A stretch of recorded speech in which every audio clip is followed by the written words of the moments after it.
Hey, welcome back everyone. Rob here from Ram Studio Comics. So in today's video I want to give you some tips on drawing hands. And so with this first example, I really just want to show you the differences of the finger and how you can pay attention to one side being angular, one side being organic. I think this really helps you to position the hand.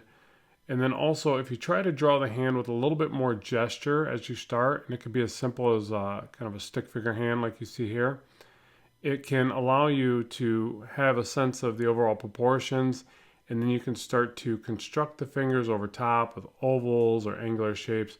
But again, I like to combine the two and think about it as angular on the top, organic curves on the bottom for the pads, and really kind of keep that in mind as I go.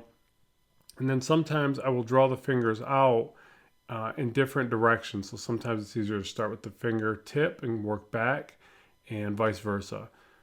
So here just laying in some of the shapes and the forms to this idea of the hand, and then I can soft erase and redraw it from here. So then I just get in with a tighter, finer line, but it's the same concept. It's paying attention to angular versus organic, and then keeping in mind that the wrinkles on the pad side of the fingers point towards the knuckles. Just little things like that. Things to keep in mind. The middle finger should always be a little bit bigger. In this case, I think I have the pointer finger looking a little bit bigger because it's closer.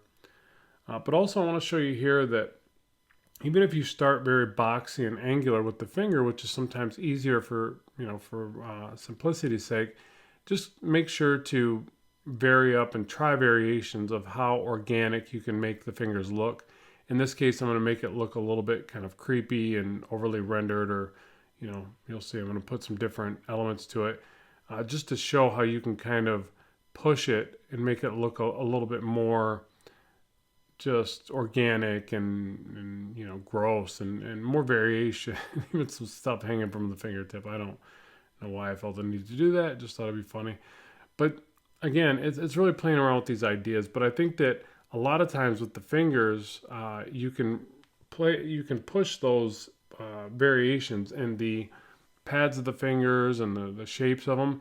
A big problem I see is when all the fingers look too evenly designed in a way, or they look designed, where a hand needs to look and feel organic. So I think it's better to kind of start almost a bit messier and again, thinking more about the gesture, and then try to drop in some of that structure and form. Because I notice when I try to draw the hands with a little bit more of a boxy-like approach, they look more designed, they look more robotic, and all of a sudden by the end of the illustration, end of the drawing, they just don't have as organic of a feeling as I would like them to have. We got to remember that gesture is in everything, and it's really the part that makes things look alive and interesting.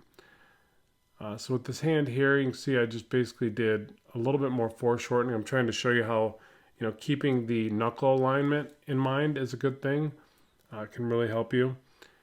And again, I want to show one more time how you can jump in here and really look at the difference from the organic shapes on the pad side, the softer side of the hands, and the angular side on the bony landmark sides, the knuckles, and that's true all throughout the body, right? Like you have a lot of areas of the body where the bones are more predominant, and you want to obviously go with a little bit more angular approach to those areas.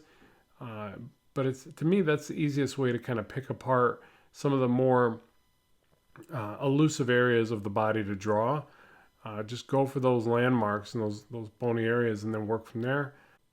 Okay, so hopefully that gives you some ideas for some of the things I think about as I'm drawing the hands. I've got some other hand poses for you now that will time lapse through, and you can draw along. Let me know what you think of today's video, as well as what you'd like to see in the future. Make sure to like, share, and subscribe. And without further ado, let's move on to the other examples.